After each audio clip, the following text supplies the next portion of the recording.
Movimentos circulares, continuação. Aula 6 do nosso material.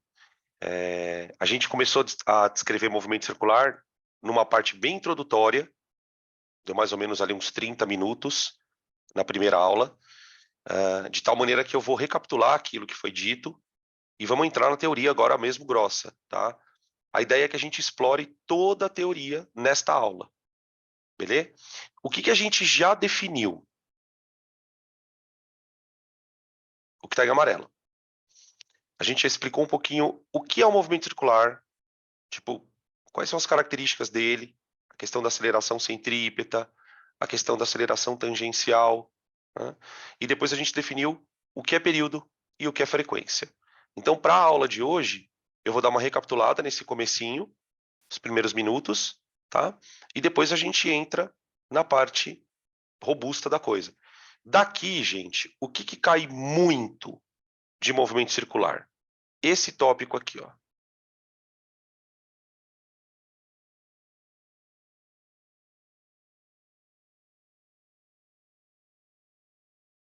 Que é uma aplicação do movimento circular no nosso dia a dia. O Enem gosta muito disso, né? Pegar coisas do nosso dia a dia, que envolvem conceitos tanto da física como da química, e trazer para o vestibular, né? Não é só o Enem que gosta disso, a FUVEST gosta, a Unicamp, né? Cada um vai num nível de profundidade, mas enfim, tá bom? Quando eu falo importante, o que significa? Tem grande chance de aparecer questão desse tipo. Então, a gente vai, tanto é que nós vamos estudar isso aqui como uma teoria. Não vou deixar chegar o exercício para explicar o assunto, tá? Porque é como se fosse uma teoria dentro uma aplicação mesmo, né? Aplicação, tá? Beleza? Bom, vamos lá. Recapitulando, então, os dois primeiros itens, né? Que a gente estava discutindo agora há pouco. Olha só. Lousa da aula passada. Aqui nós temos um corpo descrevendo uma trajetória circular. Veja, aqui ele tem uma velocidade inicial. Aqui, ó. Representada por um vetor, né? Beleza. Aí ele está descrevendo uma trajetória no sentido horário, tá? No sentido horário. Aí ele foi fotografado aqui numa outra posição final, uma posição que eu chamo de posição final, né? Seria a posição S2, vamos chamar assim, ou SF, com uma velocidade VF. Então, o que acontece? Como a velocidade é um vetor, o que pode variar num vetor? Quando a gente fala em aceleração,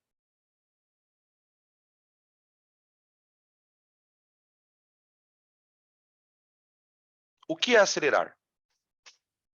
Pergunta, vai. Vamos lá. Começa a participar aí. O que é acelerar, gente? Sem fórmula, tá? Sem fórmula. Não quero fórmula. Mudar velocidade, isso. Mudar velocidade. Mudar velocidade. Eu poderia acrescentar uma outra coisa na frase. Mudar velocidade no intervalo de tempo. Não é só mudar, é mudar rápido a velocidade. Quanto maior a aceleração, mais rápida e brusca é a mudança de velocidade. Tá? Mais rápida e brusca. Quando eu falo brusca, eu estou dizendo, ela variou muito a velocidade em pouco tempo. Então, a aceleração tem a ver com variação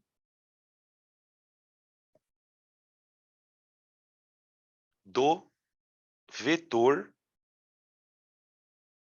velocidade. Agora, diz para mim uma coisa. Quando um vetor varia, o que pode variar do vetor? Pode variar o módulo? Pode. Quando a velocidade varia em módulo, ou seja, o corpo fica mais rápido ou mais devagar, certo? A gente diz que houve uma aceleração tangencial. A aceleração tangencial, gente, é uma componente da aceleração. Ela é um vetor também. Ela é um vetor. O que pode estar acontecendo com a aceleração tangencial? A aceleração tangencial, ela pode estar a favor do movimento. Aí você teria um movimento acelerado.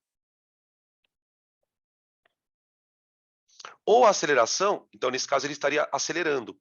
Ele estaria fazendo uma curva acelerando. Ou a aceleração, ela pode estar contra o movimento. Nesse caso, o movimento é retardado. Então, a aceleração tangencial, ela dá para o movimento o caráter retardado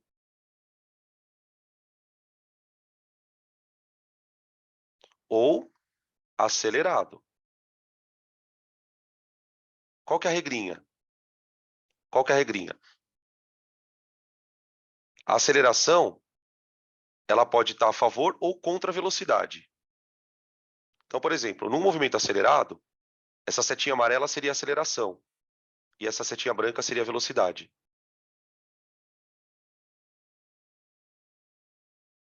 Tá bom? Num movimento retardado, a velocidade está ao contrário. A velocidade está ao contrário. Tá? Essa é uma aceleração. Pergunta para todo mundo aí. E se não tiver aceleração tangencial? Que tipo de movimento eu tenho? Se não tiver aceleração tangencial.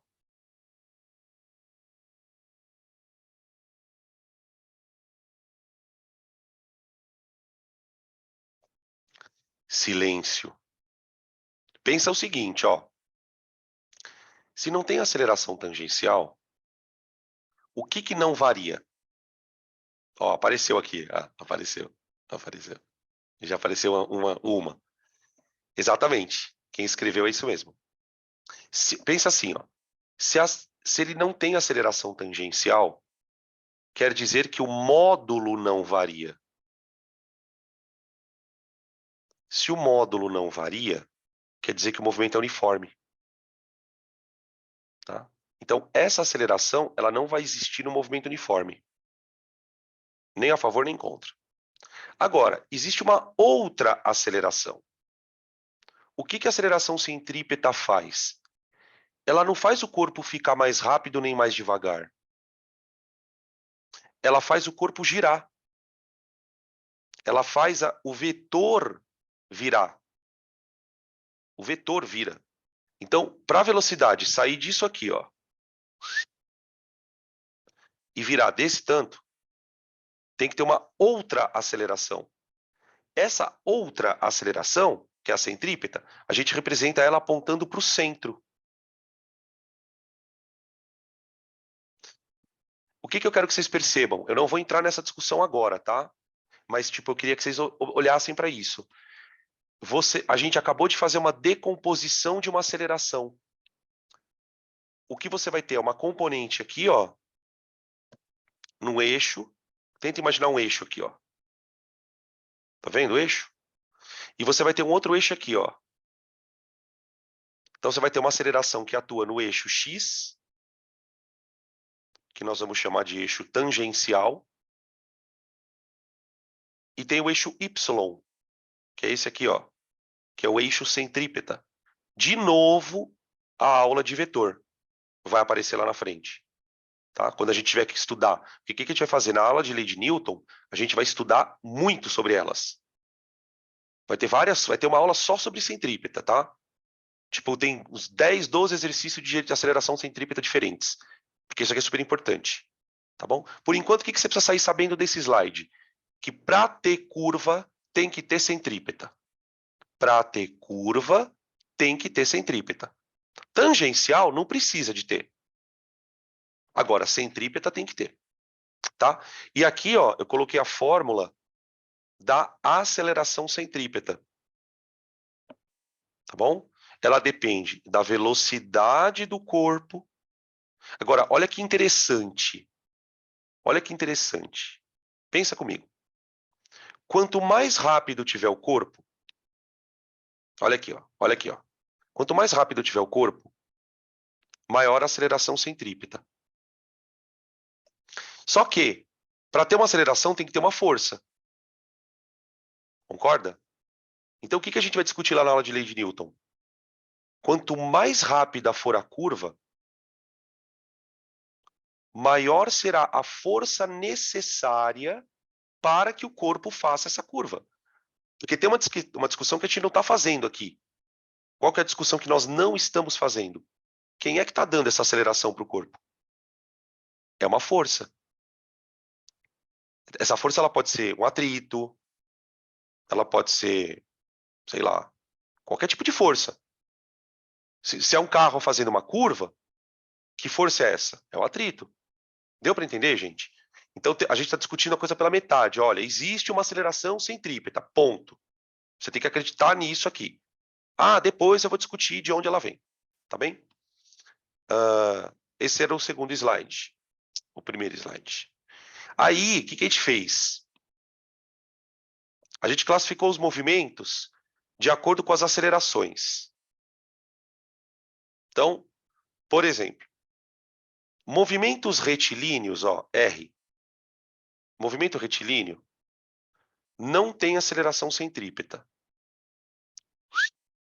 A gente já estudou. Movimentos circulares têm centrípeta. Qual é o movimento circular que a gente vai estudar? Esse aqui. Tá bom? Que é o que o vestibular cobra. Ah, não cai o MCUV? Putz, nos vestibulares que vocês vão prestar, não. Sempre qual que é o parênteses, né? Os militares. Nos militares cai questão. Por exemplo, imagina uma equação de Torricelli no movimento circular. Imagina uma equação do sorvetão no movimento circular. Entende? A gente não vai entrar nisso. Beleza? Perguntas até aqui, gente? Tudo certo? Deu para dar uma lembrada para quem viu a aula?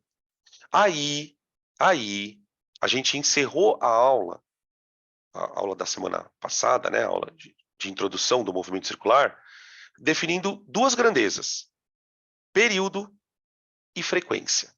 Então, let's go falar sobre isso. Aqui, ó. Aqui. Beleza?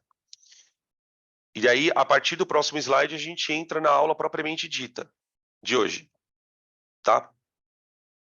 Então, vamos. Ó, no MCU, eu vou definir duas coisas. A primeira coisa que eu defini foi período. Período. O que é período? É o tempo necessário para que o corpo dê uma volta. Nós vamos trabalhar com movimentos circulares. Movimento circular é periódico. O que significa dizer que o movimento é periódico? Que de tempos em tempos o corpo estará na mesma posição. Beleza? Então, quanto tempo ele demora para estar naquela posição? Esse tempo se chama período, tá bom? Eu poderia complementar aqui, que foi uma coisa que a gente que eu não citei na aula da semana passada, que no sistema internacional, isso aqui é dado em segundos. O que não significa que você sempre vai ter que dar o período em segundo. Às vezes você vai chegar num período em segundo, vai ter que transformar para minuto, dependendo do período. Quando é muito tempo, né? Por exemplo, período da Terra, período de rotação da Terra em torno do próprio eixo. Dá 24 horas, tá? Mas nas fórmulas, a gente trabalha geralmente com o sistema internacional para todo mundo, né? Tá? Aí, beleza. Uma outra grandeza que está associada a tempo, mas não é o tempo, é o que a gente vai chamar de frequência. Frequência. Espera aí. Aqui, ó. Número de voltas dividida por intervalo de tempo. Número de voltas dividida pelo intervalo de tempo. Na prática, quando você divide o número de voltas pelo tempo, sei lá, o cara deu 20 voltas em 5 segundos. Entende? Tá? Quando você faz essa conta, o que você está achando de verdade? Ah, frequência, Danilo. Tá, mas o que diabo é frequência? é o número de voltas por segundo. Isso é frequência. Número de voltas por segundo. Então, por exemplo, o que você tem que acostumar ao teu cérebro? Você tem que olhar para uma frequência, por exemplo, 5 Hz. O que é isso? 5 voltas por segundo. 5 Hz significa 5 voltas por segundo. Tá? Beleza? Outra coisa que eu queria comentar é o seguinte. Por que a unidade de frequência é segundo a menos 1? Que a gente chama de Hertz, né? A gente chama de Hertz. Mas por que é segundo a menos 1? Porque quando você faz a conta, para fazer a conta da frequência aqui, ó, o que você tem que fazer? Você tem que pegar o número de voltas. E só lembrando, tá, gente? Volta não tem unidade. Tem, Danilo. É volta. É volt, né? Volta é volt. Puta, aí fudeu. Então, volta não tem unidade. Mas tempo tem.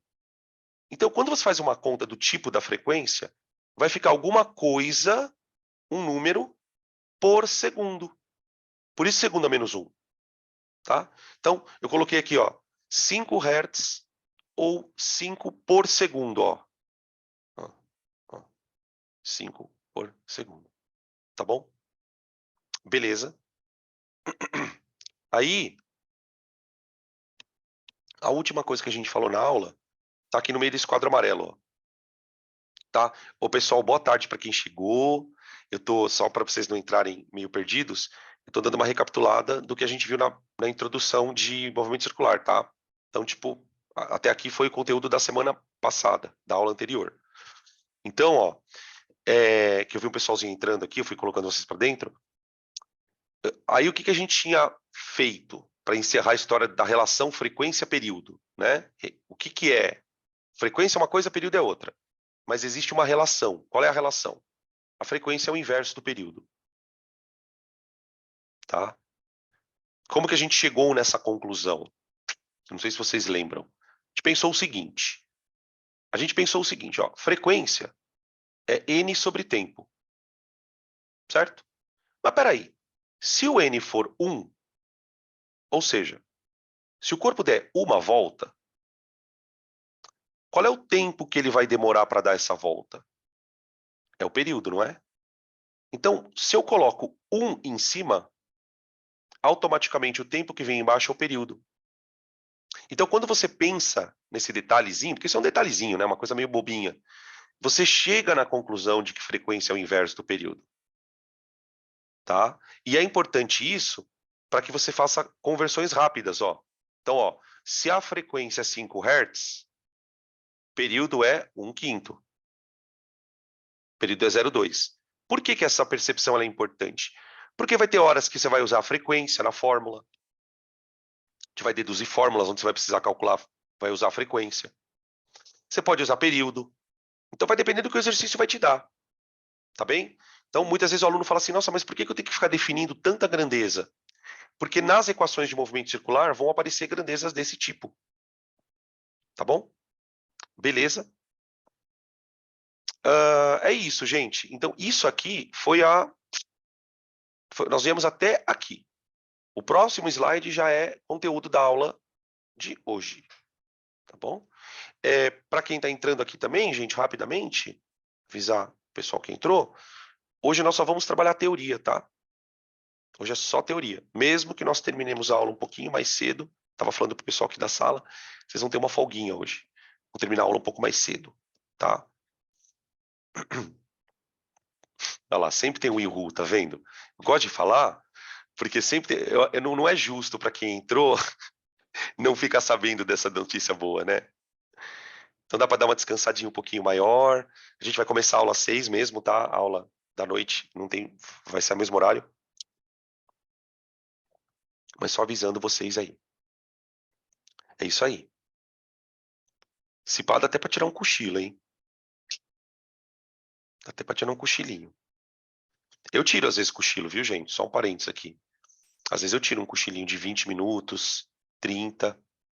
Sério, cara? Dá uma zerada boa. dá uma zerada boa. Mas é assim, não tô dizendo que todo mundo tem que tirar cochilo, né, gente? Pelo amor de Deus. Não, mas então, essa coisa de acordar com mais sono, tem um pessoal falando aqui no chat, ó, que acordar com mais sono. Eu também acordo, mas se eu dormir muito cedo, de tardezinha, assim, essa hora, porque a gente acaba a aula às 5, né?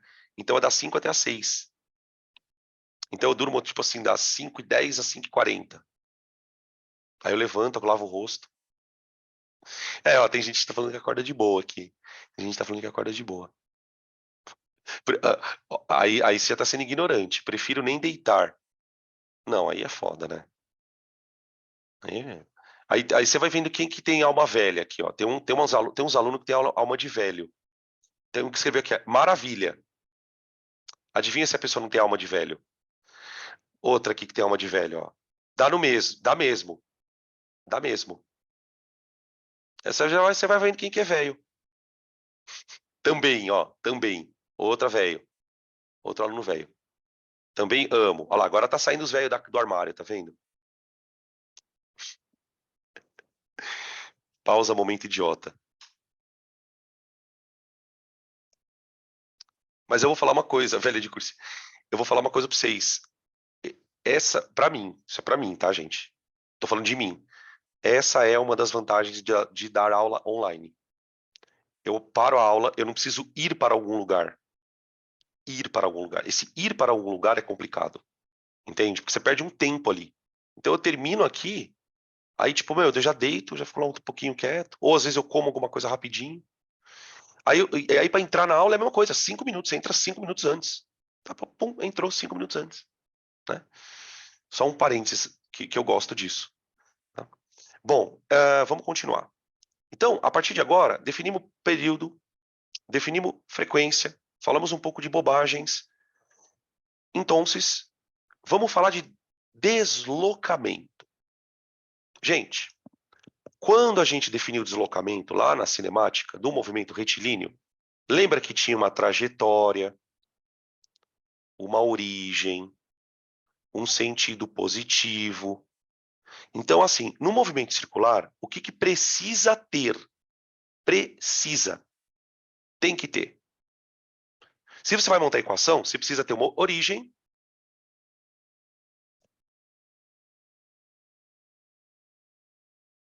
Você precisa ter uma origem. E também precisa ter um sentido positivo.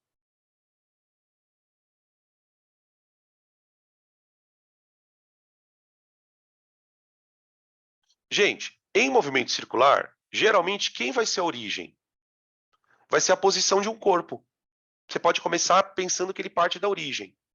Então, por exemplo, eu posso dizer que aqui é a minha origem, ó. Pronto. Então, o corpo partiu da origem. Esse aqui é o S0 dele. Então, origem S igual a zero. Opa.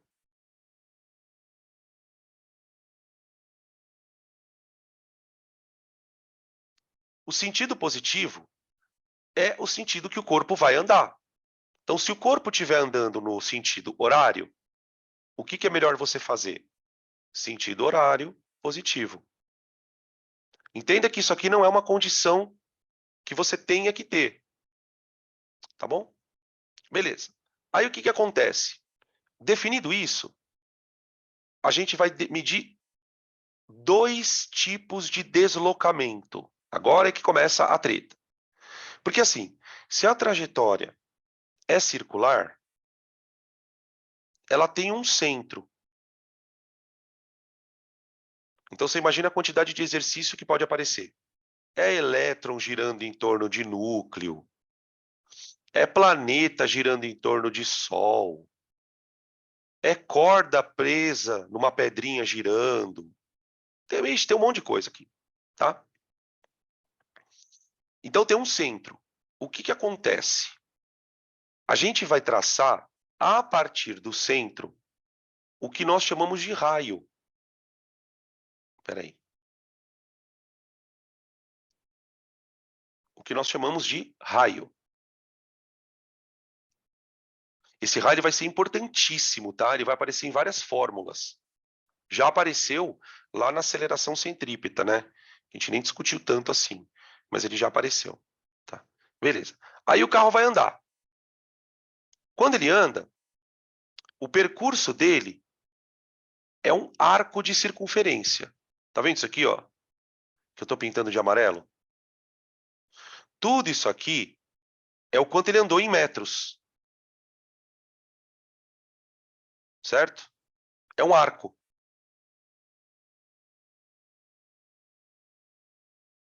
É um arco. Tá? Então isso aqui é um arco de circunferência. Como é que a gente mede comprimento de arco? Em metro. Em metro. Tantos metros. Só uma pergunta aqui, gente, para todo mundo aí na plateia. Quanto mede o arco completo de uma circunferência? Vamos lá, vai, matemática. Abre a gaveta aí. Quanto mede um arco completo de circunferência? O mais legal é os caras escrevendo, velho. Pi, 2πr, os caras escrevendo pi, pi, tá certo, porque não tem pi no teclado. Ninguém tem teclado, teclado é foda. Ninguém tem teclado em grego. Tá bom, beleza. Então, esse arco, nós vamos dar um nome para ele. Nós vamos representar ele como ΔS, porque é dado em metros, tá? E ele vai se chamar, a partir de agora, de deslocamento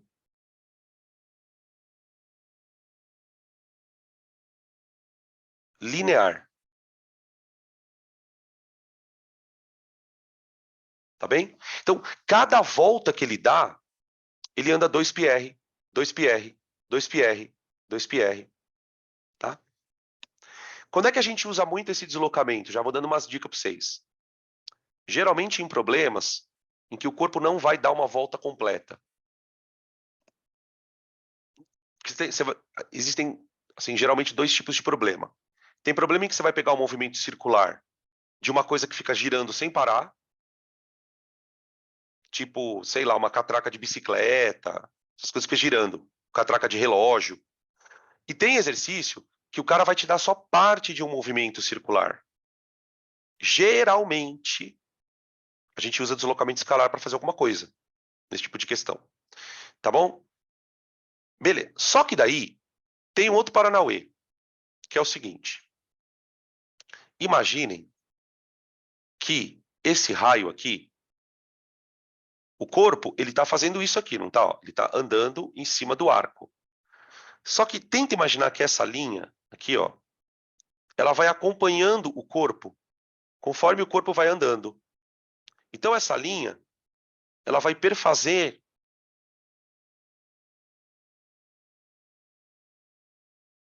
um ângulo. Um ângulo. Esse ângulo, ele é um outro deslocamento. A gente vai representar ali por delta φ. Quem é delta φ? Isso aqui é a letra grega φ, tá? Φ. Parece um Fzinho, tá? Isso aqui é um ângulo. Ângulo. Só que uma coisa importante, tá? Esse ângulo, ele depende do arco.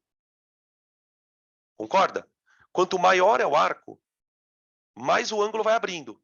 Então é um ângulo correspondente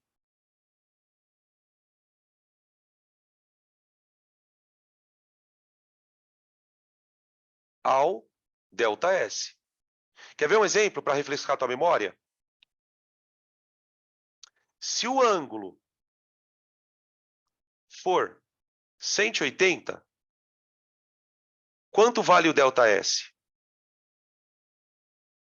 Hã?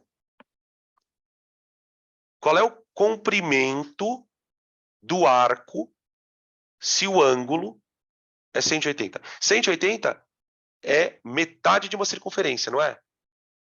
Quanto mede metade de um arco de circunferência? Ele vale metade de 2πr.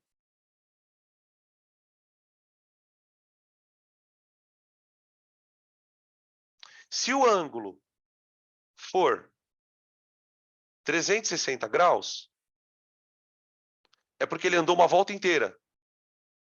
Então, o ΔS dele é 2πr. É muito importante que vocês não misturem essas duas unidades. É claro que elas têm relação, mas uma é dada em metros, a outra é dada em graus. Tá bem? Observação importante.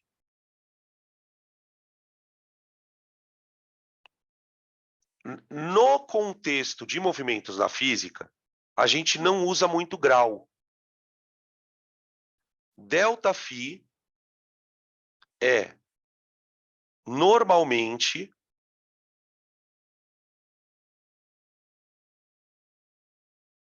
expresso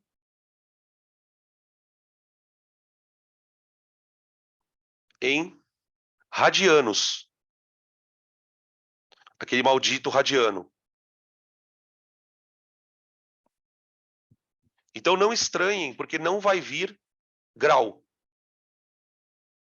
Não vai vir grau. Vai vir outra coisa. Vai vir o ângulo em radianos, tá? Gente, tem toda uma história sobre radiano, tá? O que é radiano? É uma unidade que os matemáticos criaram lá, é um padrão, tá? Certamente quando vocês tiverem aula com o Eloy, ele vai falar sobre isso. Ele vai falar sobre isso, tá? O que você precisa saber sobre isso aqui na física? Que para cada ângulo em grau, você tem um correspondente em radiano. É como se fossem duas unidades de uma mesma coisa. Por exemplo, temperatura. Temperatura você não pode medir em Celsius, Fahrenheit, Kelvin. Mas no final das contas, você está medindo temperatura, não está? O ângulo é a mesma coisa. Você pode expressar ângulo em grau ou radiano. Tá bem? Só lembrando, então, para o ângulo de 360 graus, isso corresponde em radianos a 2π. Qual é a unidade de radianos? Rad. Rad. Tá bom? Sabe o que acontece aqui? Eu já vou até te chamar a atenção de vocês, para que vocês policiem, tá? Quando você converte grau para radiano, aparece o π na conta. Não aparece? Então, 360, 2π. 180, metade de 2π. E assim por diante. O ΔS também aparece π na conta. Então, tem muito aluno que confunde o ΔS com o rad. Cuidado, tá? O que é o ΔS? É o quanto ele andou em metros. O que é o rad? É o ângulo que ele percorreu, esse arco aqui, né? O ângulo que isso aqui andou quando ele percorreu o arco. Tá bom? Beleza. Ai, peraí. Minhas orelhas. Podem tirar print, gente.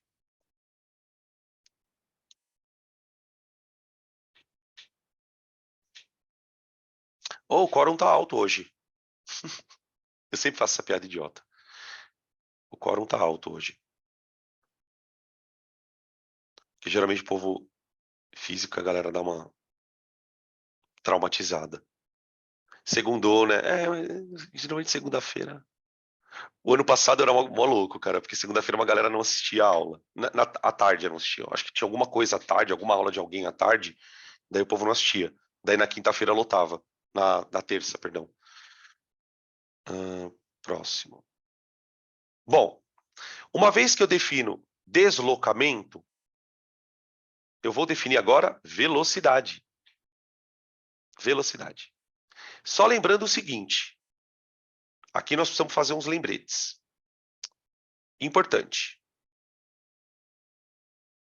Nós estamos trabalhando dentro do contexto do MCU. U. É importante a gente colocar isso pelo seguinte, porque aqui nós vamos falar de velocidade média e de velocidade instantânea.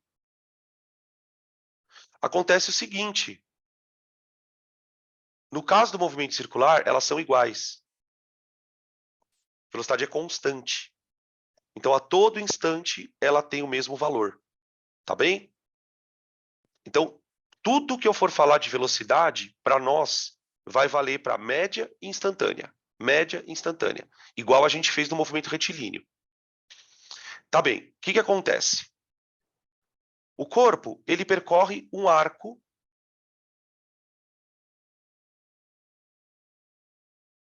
chamado deslocamento linear. Então, isso aqui é o deslocamento linear, que é o que eu chamei de ΔS. Só que durante esse deslocamento,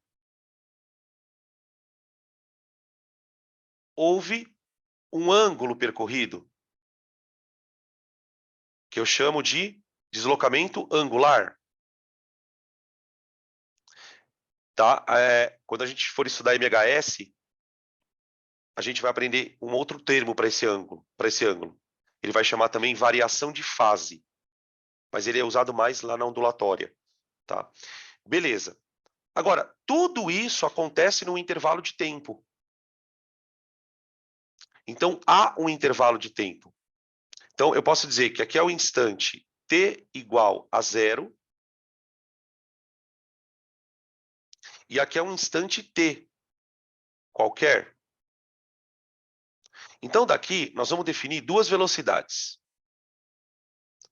A primeira velocidade, ela vai se chamar linear.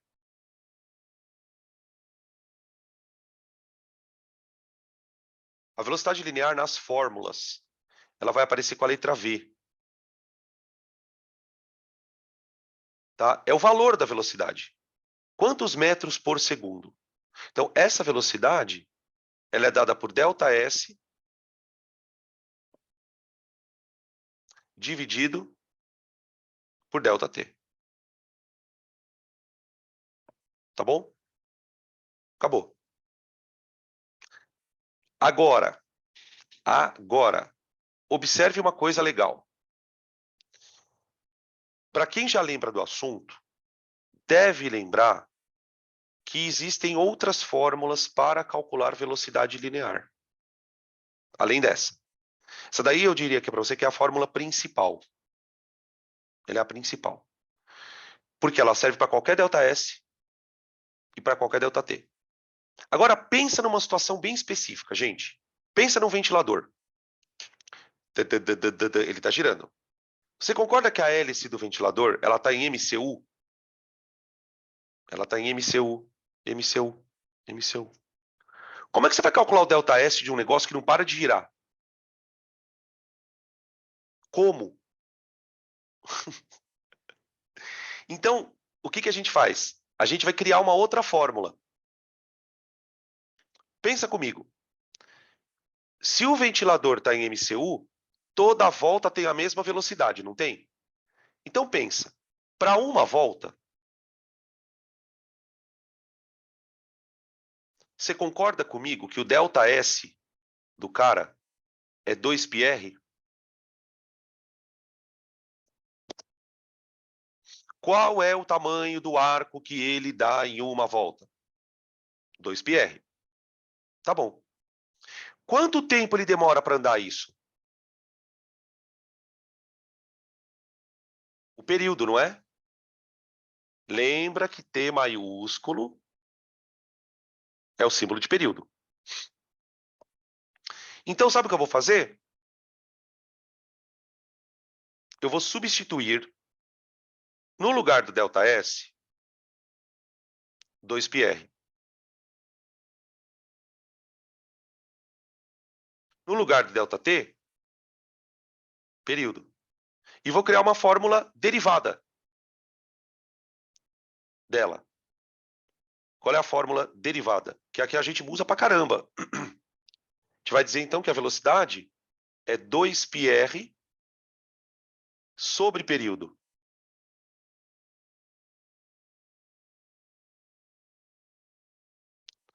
Ah, Danilo, mas espera um pouquinho. Essa fórmula, você está usando ela para uma volta. Sim, mas se ele está em movimento uniforme, essa velocidade vai ser instantânea, vai ser média, vai ser a velocidade em qualquer momento. Então ela é útil, geralmente, para quando o corpo fica girando sem parar. Então, viu que o problema é de hélice de avião, ventilador, bicicleta, o cara pedalando, você provavelmente vai usar essa fórmula. Você não vai usar delta S por delta T. Agora, outra coisa. O que é... Olha para cá um pouquinho, por favor. Por favor. O que é o inverso do período? O inverso do período não é a frequência? Então eu posso reescrever esta fórmula trocando o período por frequência. Aqui, ó. A fórmula vai ficar assim, ó. Ou V igual a 2 π R F. É a mesma coisa. Só que, evidentemente, você vai usar qual? Depende do que o exercício perguntar. Vai ter várias situações em que nós vamos ter que conectar dois movimentos circulares, que é o que acontece, por exemplo, quando o cara está andando de bicicleta. Né? Uma roda gira, a outra gira também, catraca. Geralmente, o problema muito comum é o cara te dar a frequência da pedalada e pedir a frequência de giro da roda. Então, geralmente, você vai usar a frequência. Ah, mas e se o cara pedir o período? Eu uso a fórmula do período. Tá? É importante vocês tomarem cuidado aqui para não ficarem muito assustados que tem muita fórmula. Não. Essas três fórmulas, na verdade, são a mesma coisa. Você vai usar dependendo da situação de um jeito diferente. Tá bom? Beleza. Bom, essa é uma velocidade. No sistema internacional, ela é dada em metros por segundo. Tá. A segunda velocidade é a velocidade do ângulo.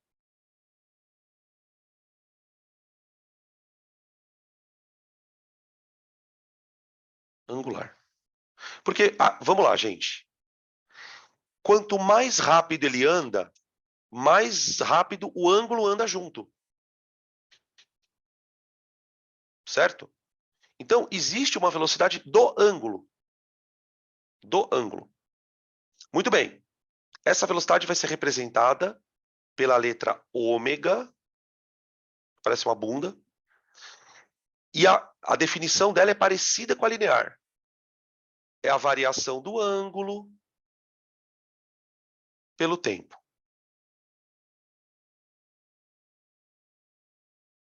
Variação do ângulo pelo tempo. Tá bom? De novo, nós vamos repetir a discussão. Eu posso trabalhar com essa fórmula? Posso. Mas, se o corpo está girando sem parar, como é que eu vou medir o ângulo? O cara dá 3.000 voltas. Então, eu posso representar essa fórmula pensando em uma volta. Se eu sei a velocidade na primeira volta, eu sei que todas vão ser a mesma. Então, para uma volta, vamos lá. Bom, gente, quando o corpo dá uma volta, quantos graus ele anda? 360, não é? Só que eu não vou colocar em grau. Eu vou colocar assim, ó, vou colocar 360 ou 2π. Radianos. Radianos. Tá? Qual é o tempo que ele demora para fazer isso? É o período. Então, o que a gente pode concluir sobre ômega para uma volta? Ômega. O ômega para uma volta, ele vai ser ΔΦ, que é 2π, dividido pelo período. Ou ômega igual a 2π vezes a frequência.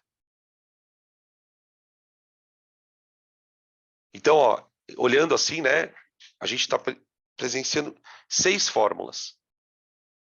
Na verdade, 3 variações para V e 3 variações para ômega. Tá? A definição, ΔΦ, e os dois para uma volta. Tá bem? Perguntas? Na próxima aula, quando a gente for fazer os exercícios,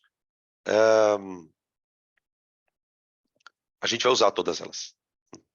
Aí vocês vão ver quais que usa mais. Aí, para terminar essa relação usada toda, tem uma outra relação. Gente, dá uma olhada aqui, ó. Eu vou até dar um zoom. Dá uma olhada nessa fórmula aqui, ó.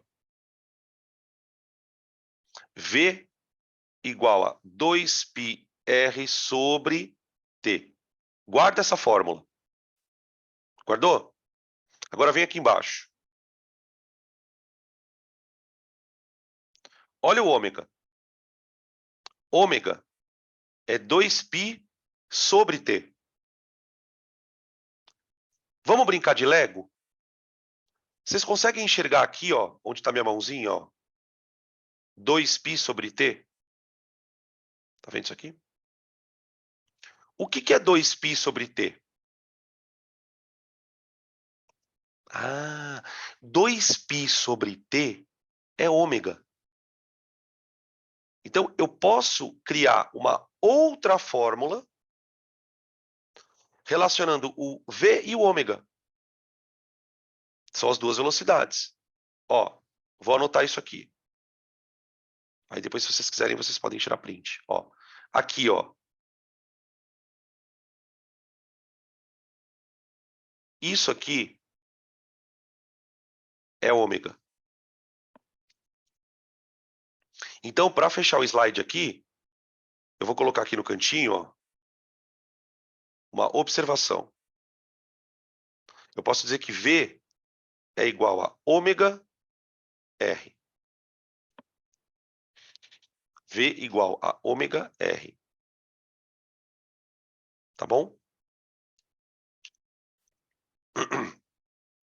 Que é uma maneira de você relacionar as duas.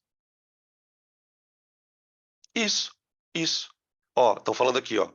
Então, a linear é a angular vezes o raio. É, isso.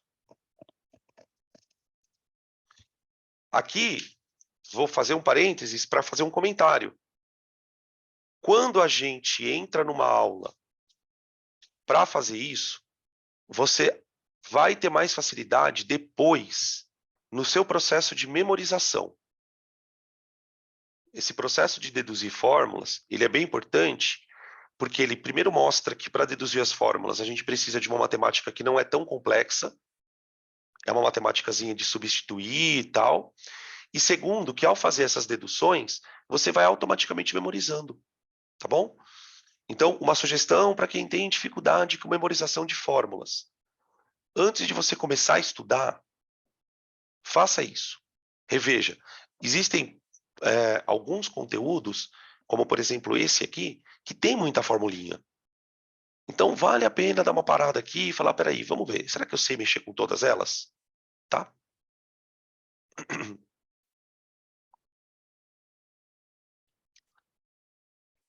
Podem tirar print, gente, por favor.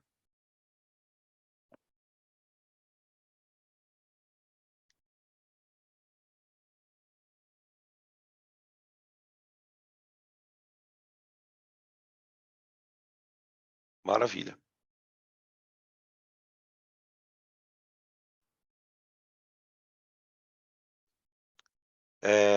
Depois que a gente define velocidade, está na hora de falar de equação horária. Aqui eu já vou fazer uma ressalva, tá bom? Esse ponto do conteúdo, da aula, é a parte que menos cai. É muito raro você ver um exercício de movimento circular em que a gente precise usar essas equações. E eu explico por quê.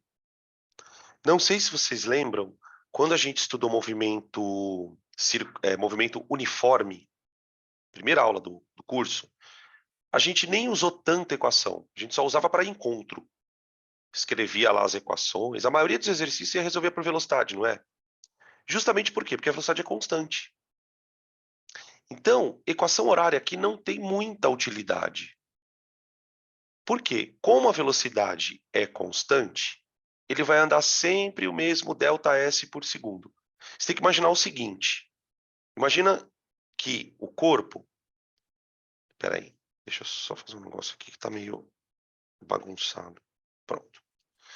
Então, imagina o seguinte. O corpo ele vai andar de uma posição inicial até uma posição final. Só que imagina que a cada 1 segundo eu tiro uma foto dele. A cada 1 segundo eu tiro uma foto dele. A cada 1 segundo eu tiro uma foto dele. Tá? Se ele está em movimento uniforme, cada ΔS desse aqui é o mesmo para cada tempo. Certo? Ele vai andar os mesmos ΔS nos mesmos ΔTs. Agora, paralelamente a isso, o que acontece com o ângulo? O ângulo ele vai andando deltas iguais também.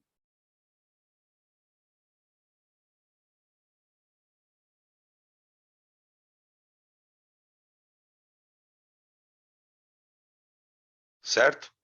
O meu desenho não ficou tão bem feito, né, tá, gente? Mas basicamente é isso.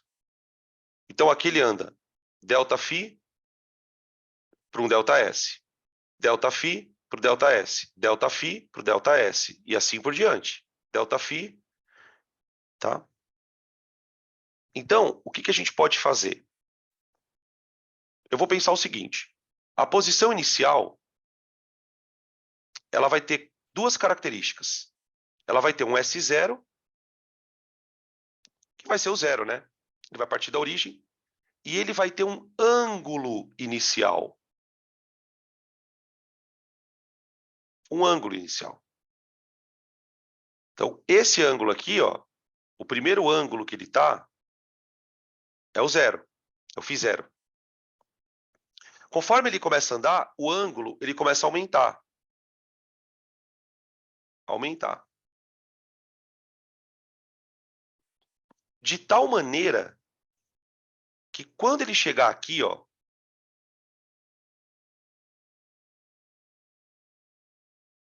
ele vai estar no ângulo final. É o ângulo final.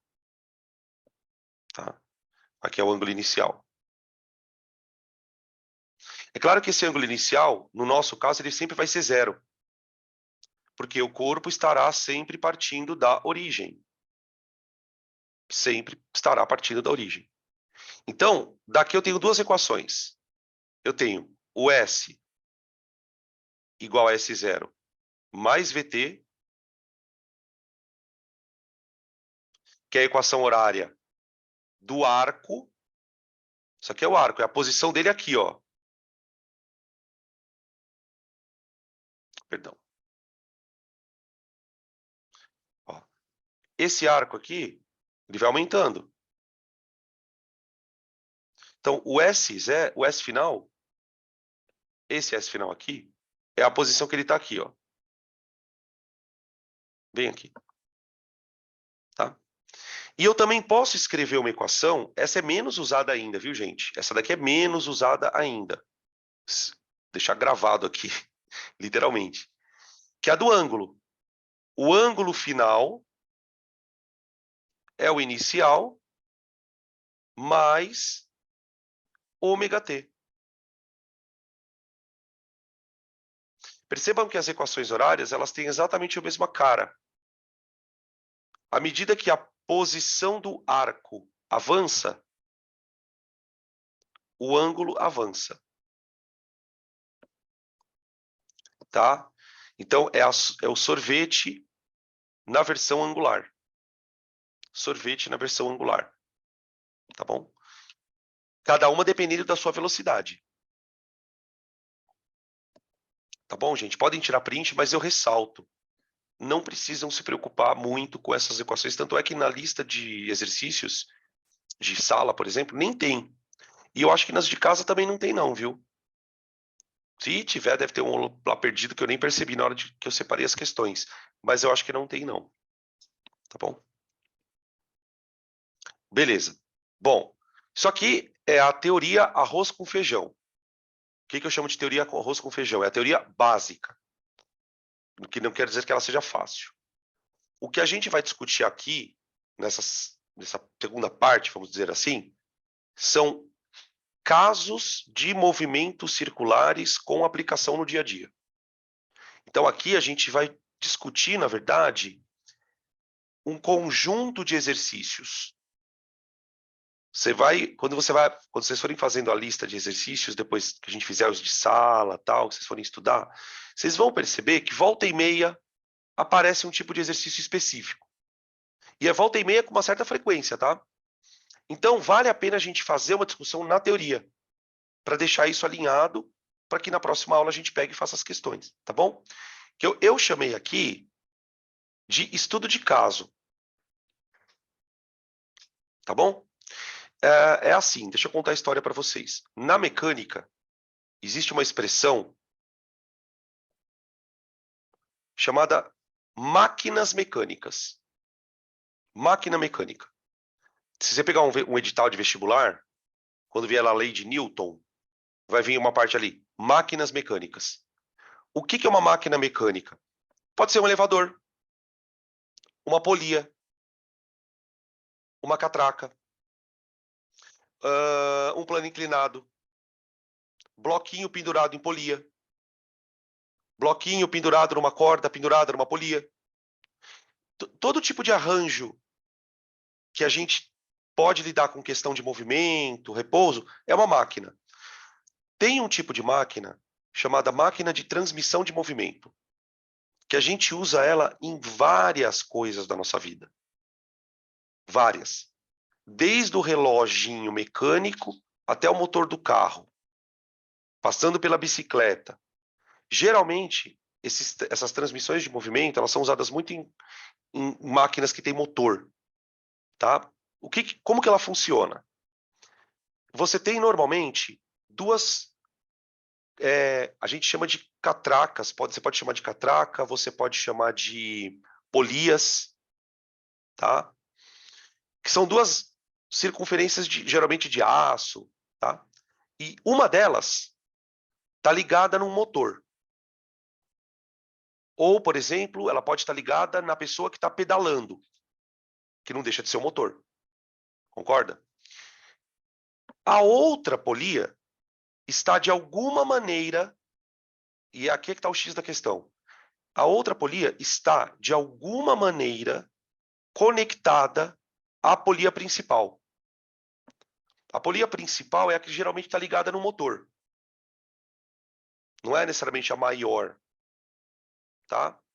E aí você tem maneiras de conectar as polias. São 3. Eu vou primeiro mostrar as fotos. A primeira é essa daqui, ó. Essa daqui. É uma transmissão por contato. Então, por exemplo, imagina uma polia A grudada numa polia B. Geralmente, essas polias, elas têm dentes assim, ó, gente. Olha para minha mão aqui, ó. Elas têm dentes.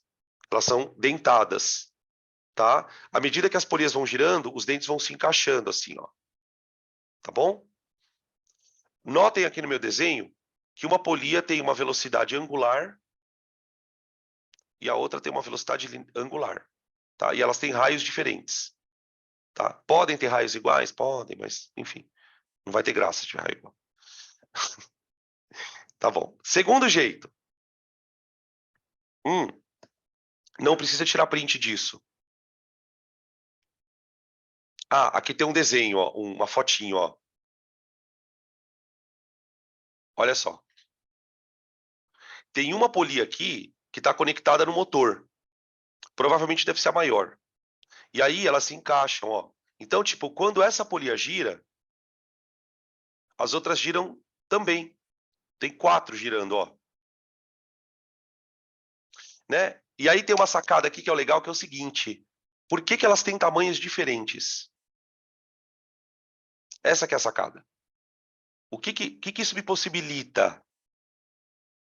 Nós vamos discutir daqui a pouquinho, tá? Beleza. Segunda situação. A mais famosa. As polias estão conectadas por uma correia. Correia.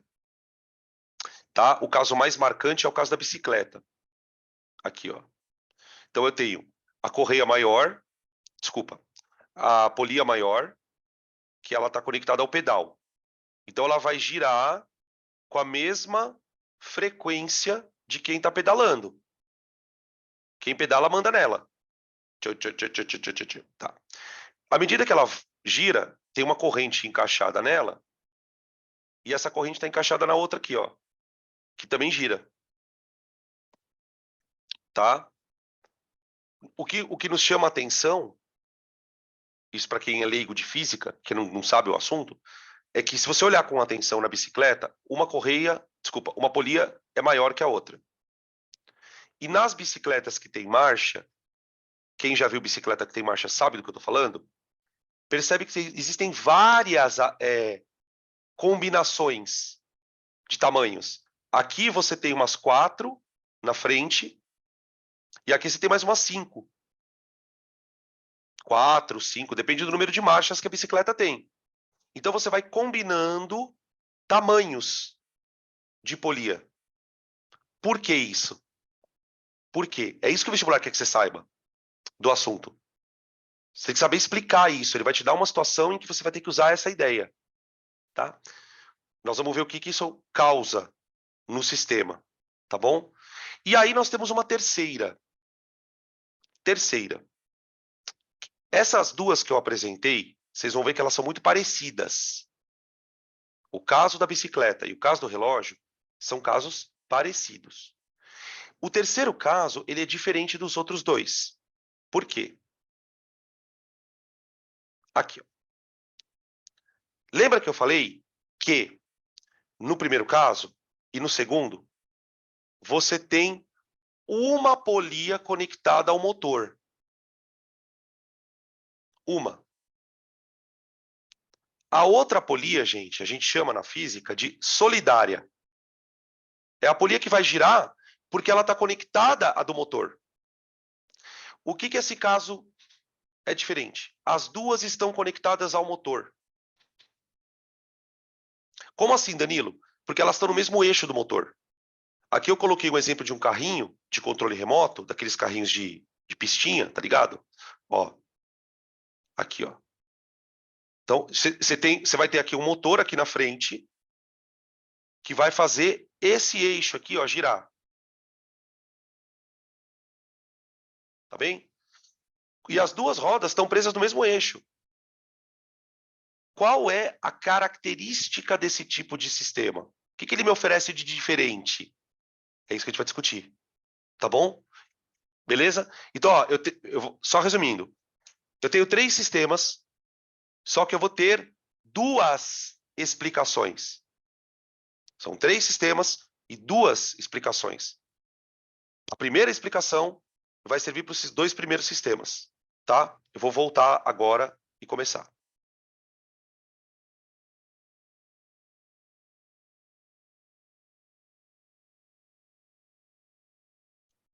Ó, vamos ver lá. O que acontece quando você coloca 2 polias em contato direto? Para você entender isso, eu tenho que te chamar a atenção para esse ponto aqui, ó.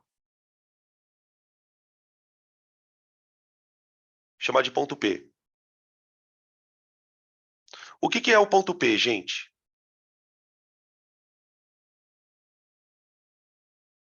Ele é o ponto de contato das polias. Certo? Agora, espera um pouquinho. Espera um pouquinho.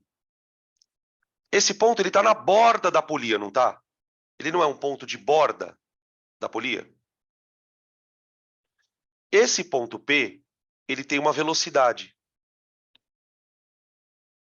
Como é que eu calculo a velocidade linear de um ponto?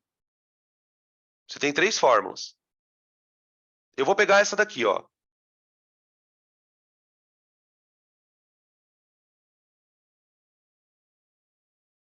2πf. Opa, 2πr, perdão. Ó, já ia botar a fórmula errada. 2πr F. Tá certo? Essa é a velocidade daquele ponto. Só que aí acontece uma coisa bizarra. Esse ponto, ele não pertence às duas polias?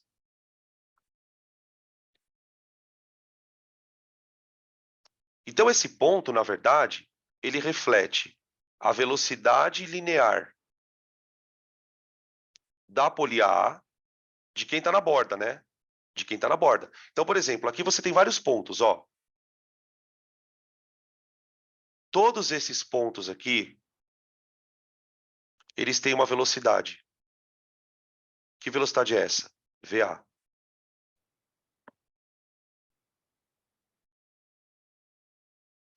Só que na polia B, eu também tenho pontos.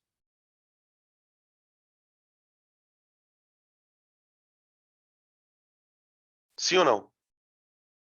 Esses pontos têm uma velocidade VB. Só que espera um pouquinho.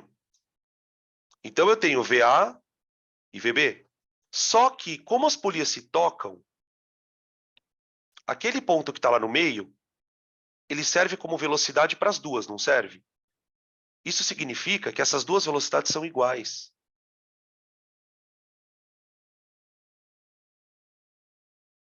E aqui tem uma situação muito complexa. Por quê? Não é porque os pontos da polia giram com a mesma velocidade que elas vão dar o mesmo número de voltas por segundo. É aí que entra a grande sacada do sistema. Porque o que acontece? VA igual a VB. Tá bom. Vamos substituir o que é VA? O VA é 2π raio da polia A vezes a frequência dela.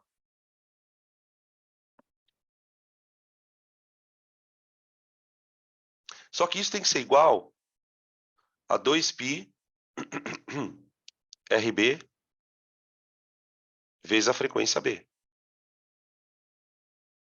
Concorda comigo? Como tem 2π dos dois lados, eu cancelo. E aí eu cheguei na seguinte relação, que RA multiplicado por FA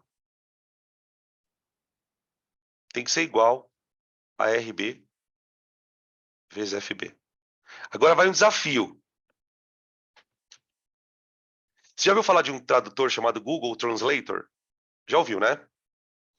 Você joga uma frase lá e ele digita numa língua. Então, agora nós vamos brincar de Google Translator.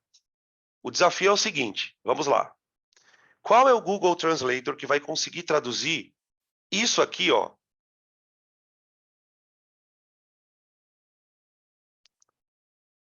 para a língua portuguesa? Ou seja, transforma isso numa frase, transforma isso num conceito, transforma isso numa coisa que você está observando. Imagina isso acontecendo na sua frente.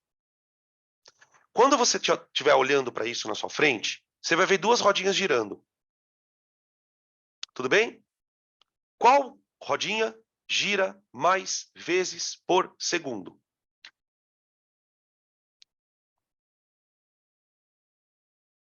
Pensa nisso e cria uma frase.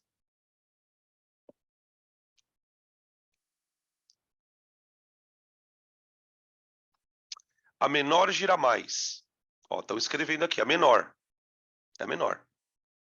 É a menor. Exatamente. Então, a frase que você vai criar é a seguinte, ó. Quanto menor o raio da polia,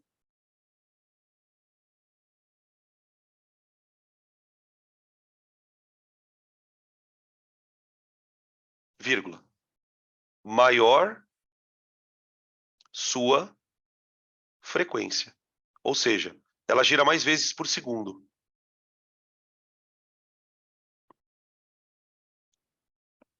Tá? Sabe como é que você pode perceber isso?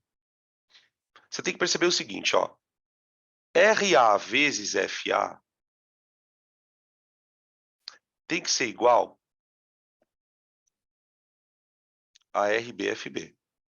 Concorda? Só que para pensar uma coisa. Olha para o raio da polia B. O raio da polia B é pequenininho, não é? É pequenininho. Sendo que o raio da polia A é grandão. Como é que essas contas vão dar igual, gente? Se um raio é pequeno e outro é grande. Pensa nisso. Se a conta vai dar igual, o que aconteceu com o raio tem que ser compensado pela frequência. Então, por exemplo, a polia, que é maior, ela vai andar menos vezes por segundo, frequência pequenininha. Já a polia, que era pequenininha, para conseguir acompanhar a outra, ela vai ter que andar mais vezes.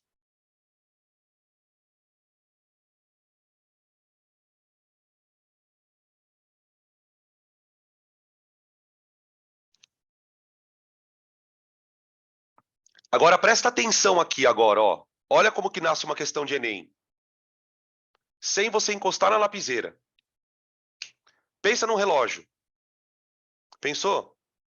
3 ponteiros. Hora, minuto, segundo. Hora, minuto, segundo. 3 ponteiros, 3 polias. Se as 3 polias estiverem grudadas, qual polia é maior?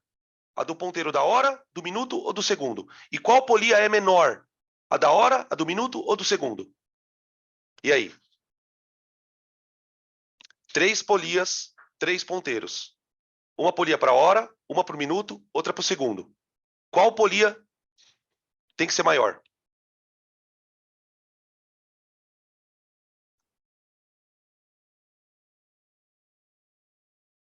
E aí? Vamos ver, já tem resposta vindo aqui. Putz, ó, 2 pessoas responderam respostas opostas.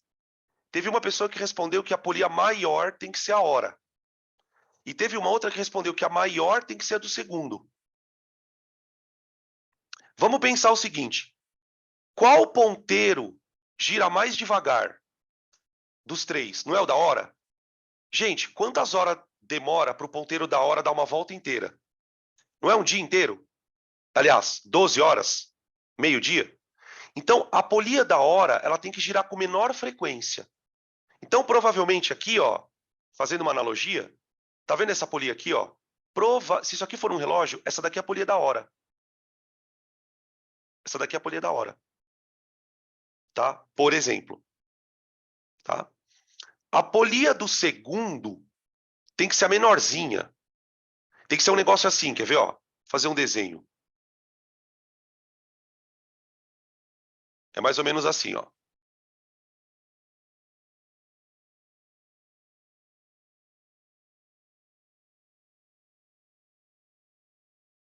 Ó, isso aqui.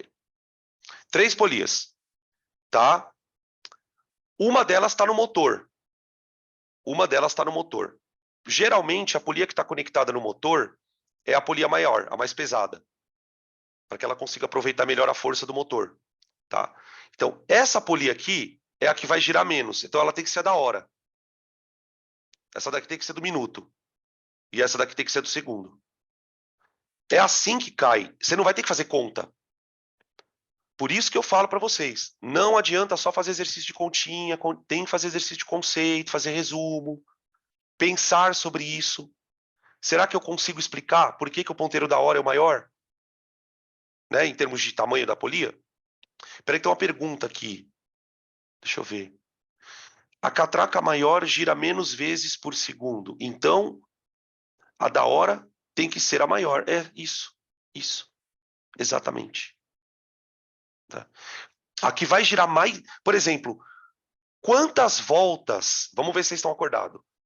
Quantas voltas dá a polia dos segundos por hora? Quantas voltas dá a polia dos segundos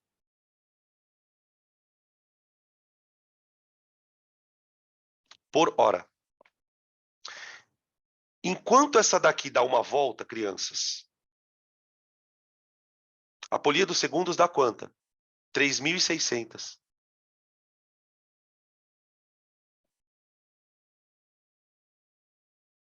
Olha a diferença de tamanho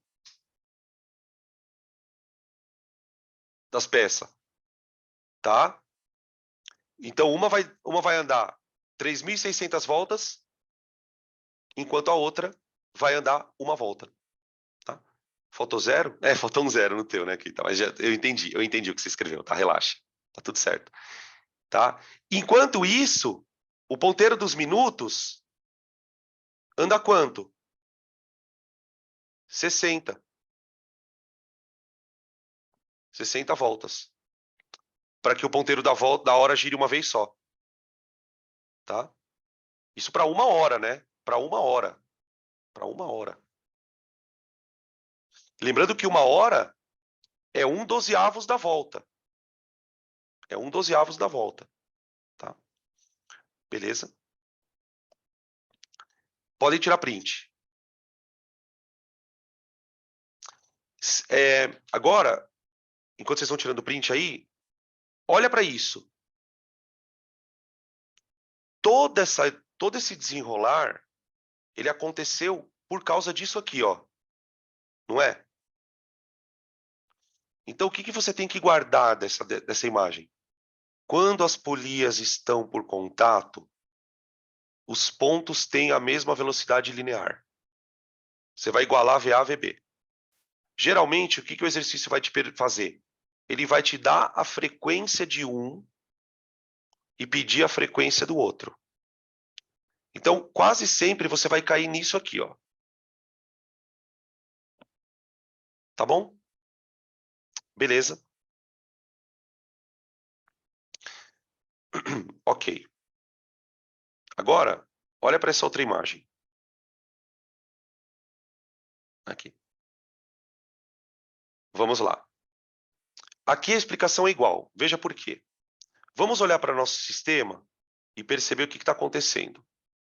Aqui você tem a polia pequena, aqui você tem a polia grande. Ao invés das duas estarem em contato, elas estão em contato por meio de uma corrente, uma correia. Tá? Em carro se usa muito isso. Você tem uma polia que está presa no motor e a outra polia que vai ser usada para o diferencial, para trocar marcha, enfim. Tá? Por exemplo, quando o carro tem ar-condicionado, ele tem uma terceira polia, que é só para o ar-condicionado. Tanto é que, por exemplo, quando você liga o carro, não sei se vocês já repararam, né, que os carros são mais silenciosos hoje em dia. Mas quando você liga o ar-condicionado, você escuta um negócio meio que batendo lá dentro. É uma outra polia que começa a girar. Então, por exemplo, por que o carro com ar-condicionado gasta mais? Porque o motor vai ter que gerar energia para girar duas polias. Uma polia a mais, que além dele ter que girar a polia da roda, ele vai ter que girar a polia do ar-condicionado. Tá? Nos carros que têm potência mais baixa, 1.0, por exemplo, essa diferença causa uma diferença de potência muito grande no veículo. Né? Por isso que carros com motores mais baixos, você liga o ar, ele perde bastante potência. Tudo isso que eu estou contando para vocês aqui, gente, pode virar questão de Enem, tá? Essas coisas que eu conto, às vezes, parece que eu estou dando papo furado, né? Mas não é. Bom, o que acontece? Vamos pegar aqui um ponto aqui, que eu vou chamar de ponto B, e um ponto aqui, que eu vou chamar de ponto A. Pronto. Tá bom? Pergunta seguinte: qual desses pontos está mais rápido? Qual desses pontos está mais rápido? Resposta: nenhum deles. A velocidade do ponto A, que é o ponto que está na borda da polia maior, é igual à velocidade do ponto B. Do ponto B. Não tem como um ponto ser mais rápido que o outro. Até porque, gente, para pensar o seguinte. Tenta imaginar uma situação bizarra.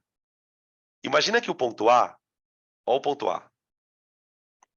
Suponha que o ponto A seja mais rápido que o B. Se isso for verdade, significa que daqui a algum tempo o ponto A vai alcançar o B. Agora, como é que a corrente vai ultrapassar ela mesma? Não tem sentido. Então, na verdade, todos os pontos da corrente estão andando com a mesma velocidade. Todos. O que, de novo, não significa que uma polia gire a mesma quantidade de voltas que a outra por segundo. Elas não têm a mesma frequência. De novo, a gente vai cair naquela conta. De novo, a gente vai cair naquela conta. Por quê? Porque eu vou igualar 2π RA FA igual a 2π RB FB. Olha lá. Então, a gente cai no mesmo sistema. A maior gira menos, né? De novo, ó. Quanto maior o raio, vírgula, menor a frequência. Então, isso pode causar um efeito visual bem bizarro.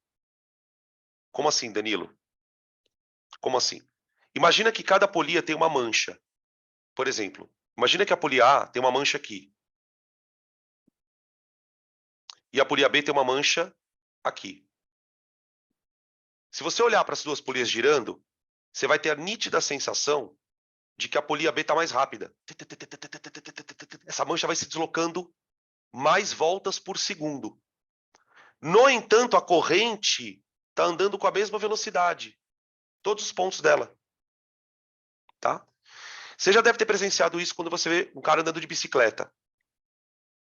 Por exemplo, repara, se você já andou de bicicleta, você sabe do que eu vou falar agora.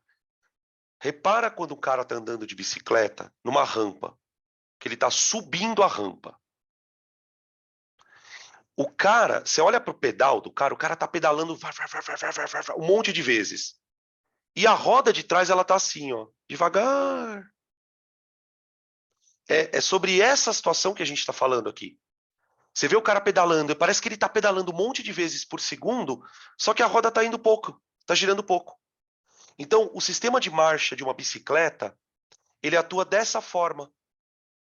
Ele vai fazer muitas vezes você dar muitas pedaladas para a roda girar pouco. Isso é o que a gente chama de marcha leve. E tem vezes que você vai dar poucas pedaladas e a roda vai girar muito. Nessa situação, onde você dá poucas pedaladas para a roda girar muito, você tem que fazer mais força. Esse é o problema da bicicleta. A relação da bicicleta é justamente essa. Quando eu estou subindo, se você já subiu uma rampa, uma bicicleta de marcha, você sabe. Você sobe, a sensação é que a tua perna não está fazendo força. E de fato ela não está fazendo força. Para você produzir muitas voltas, você precisa de menos força. Para você produzir poucas voltas, você precisa de mais força. Para explicar isso, aí a gente tem que entrar lá na parte de torque. A gente não vai discutir isso aqui. A força não importa. A gente vai estar muito mais preocupado aqui com o problema do giro. Então, o giro tem a ver com a diferença de raio. Quanto maior a diferença de raio, maior a diferença na frequência de giro. Tá bem?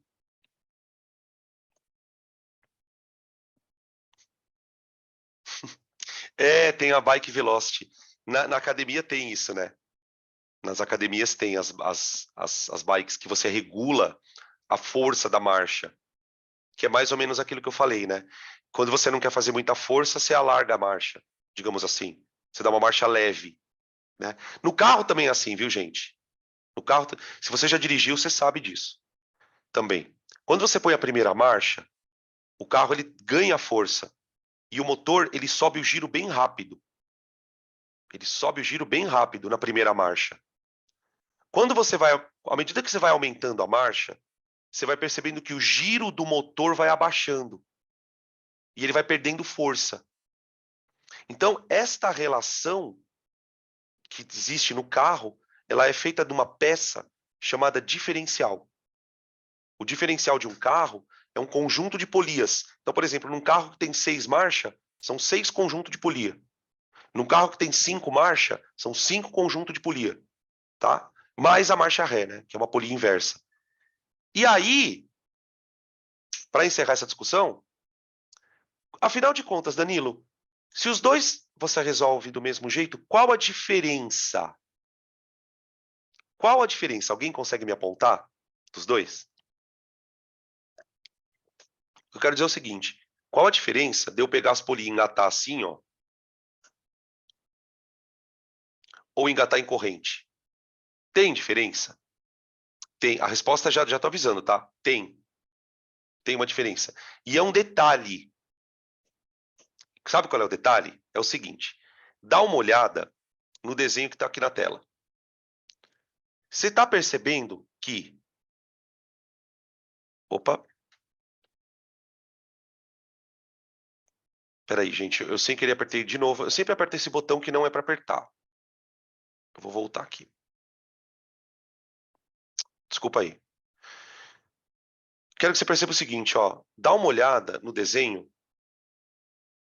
Aqui, ó. Olha para onde a roda A está girando, tá?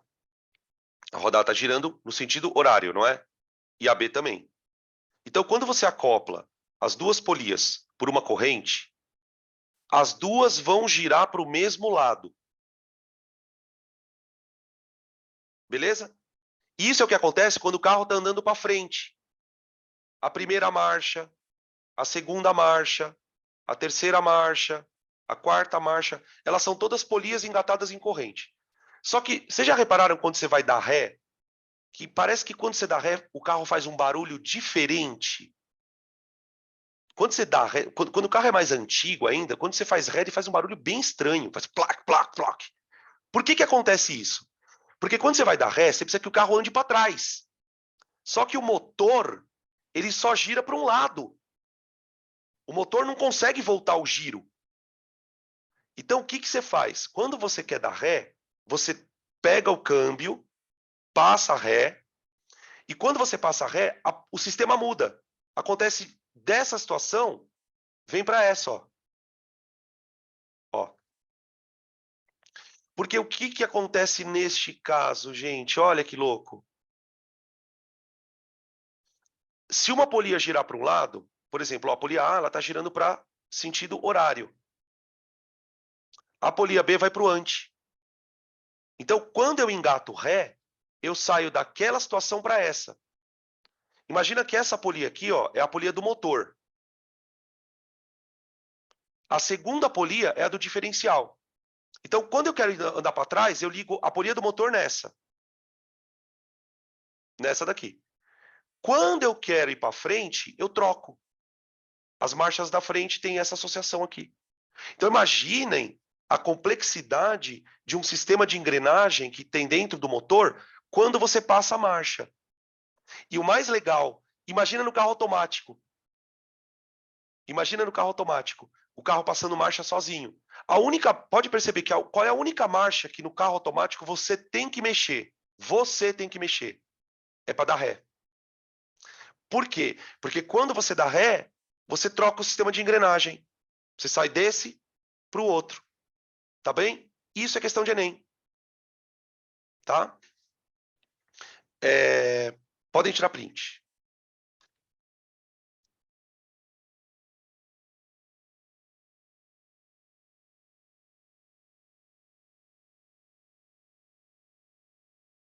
Beleza. Bom, A terceira e última situação é a situação onde as duas polias estarão acopladas por um mesmo eixo, tá? Nesse caso, o que acontece? Aqui a conclusão é bem simples. Aqui, nesse caso, não tem como as polias girarem quantidades diferentes por segundo. Não tem como. Porque como elas estão presas ao mesmo eixo, elas vão girar, as duas, aquilo que o motor girar. Se o motor estiver girando 1000 vezes por minuto, elas vão girar 1000 vezes por minuto.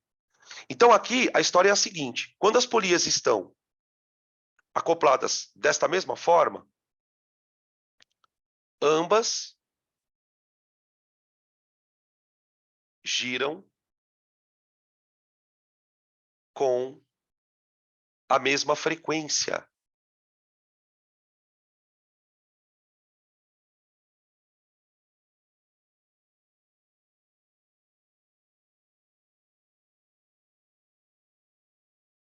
Ambas giram com a mesma frequência, tá? Agora, aí você fala, tá, mas Danilo, o que tem de diferente? Que eu já entendi que tem algumas coisas que tem diferente. O que acontece é o seguinte: imaginem dois pontos. Um ponto A, bem aqui, ó. Aqui ele chamou de 1 e 2, né? Então vou chamar de ponto 1.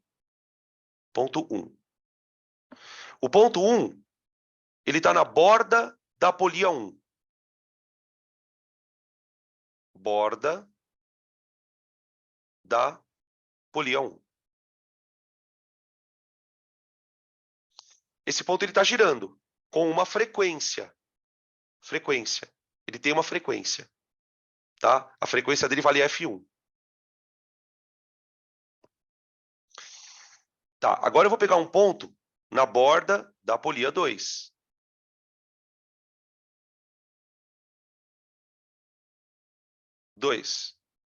Borda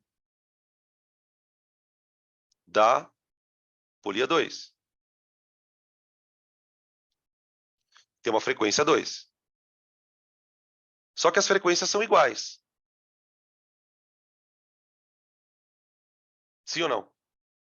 Porque elas estão girando no mesmo eixo. Agora, as velocidades dos pontos não são a mesma. Por quê, gente? Pensa comigo. Qual ponto tem que andar mais para completar uma volta? Qual ponto tem que andar mais para completar uma volta? O ponto que tem que andar mais para completar uma volta, gente, é simplesmente o ponto que está mais para fora. É o ponto 1. Porque veja comigo, ó, deixa eu dar um zoom.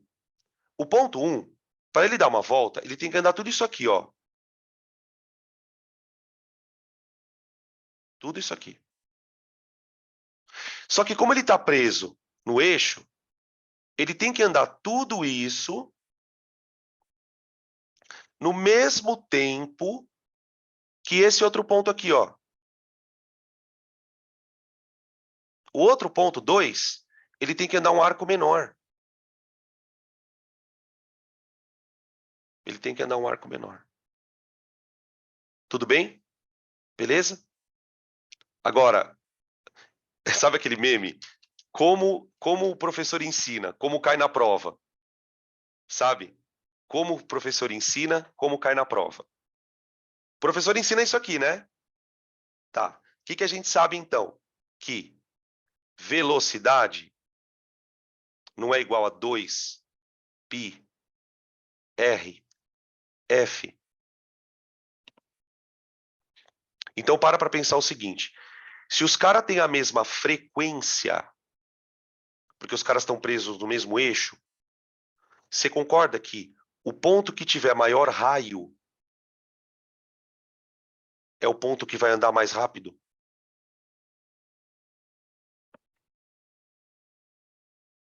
Tudo bem?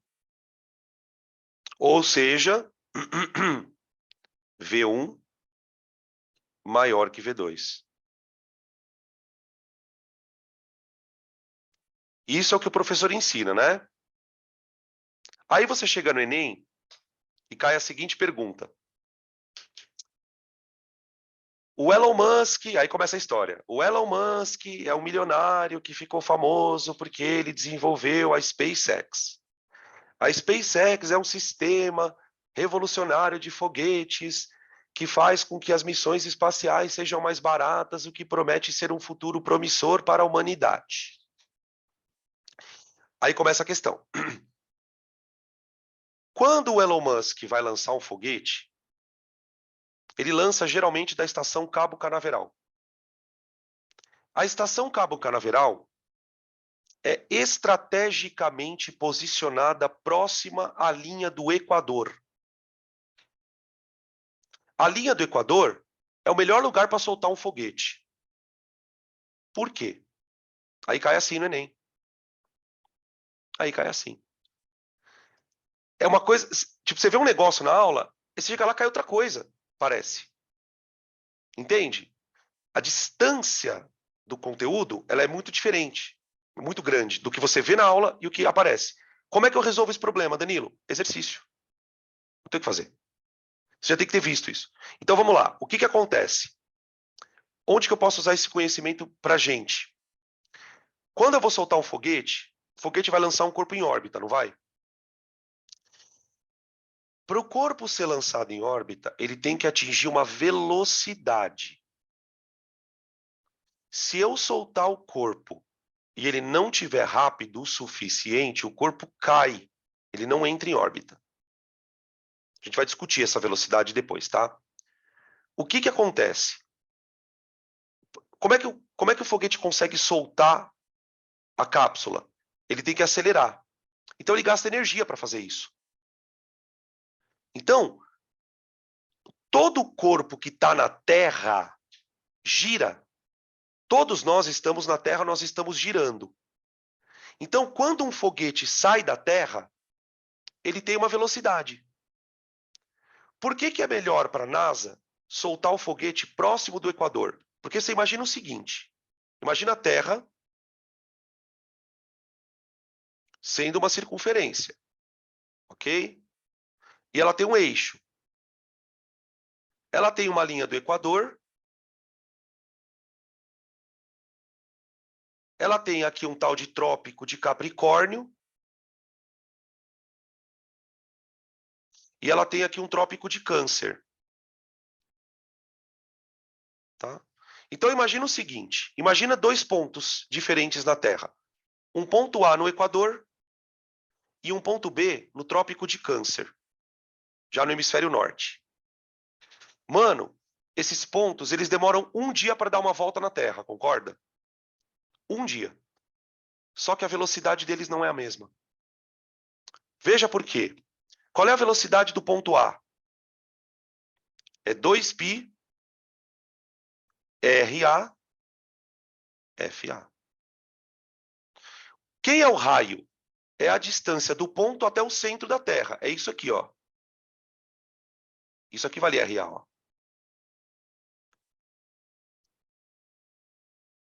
Gente, essa distância é o maior raio possível de uma trajetória na Terra. Porque esse ponto está no Equador. Agora, por exemplo, a velocidade do ponto B seria qual? 2π RB FB. Acontece o seguinte, como a latitude do ponto B está mais ao norte, a distância que ele está em relação ao centro da trajetória dele é menor. Quanto mais próximo do polo, menor é o raio.